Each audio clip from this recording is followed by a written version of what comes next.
Pimpinan wilayah Perum Bulog Sumsel dan Babel Elis Nurhayati menegaskan harga tersebut telah disesuaikan dengan standar kualitas yang rinci atau kondisi kualitas gabah dan beras. Rincian harga dan ketentuan kualitas yang ditetapkan, yakni gabah kering panen di petani Rp6.500 per kilogram, dengan kadar air maksimal 25% dan kadar hampa maksimal 10%.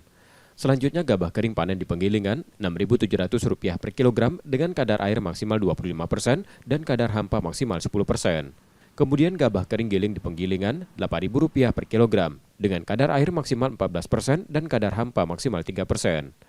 Lalu gabah kering giling di gudang Bulog Rp8.200 per kilogram dengan kadar air maksimal 14% dan kadar hampa maksimal 3%. Jika GKP atau GKG yang tidak memenuhi standar tersebut, akan ada refaksi harga sesuai dengan keputusan Bappenas. Untuk beras, Bulog telah menetapkan standar kualitas yang ketat. Beras yang diterima di gudang Bulog harus memiliki derajat sosoh minimal 100%, kadar air 14%, butir patah maksimal 25%, dan butir menir maksimal 2%. Tantangannya berarti kan dengan harga kenaikan harga tersebut, tantangannya berarti Bulog diharapkannya dapat bisa menyerap lebih banyak lagi dari hasil petani karena harga yang ditetapkan oleh pemerintah kan sudah ada kenaikan.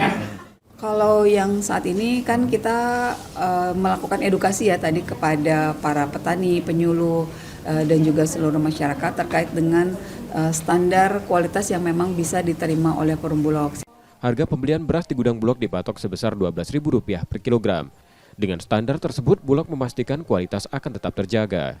Tim Liputan, Kompas TV, Palembang, Sumatera Selatan.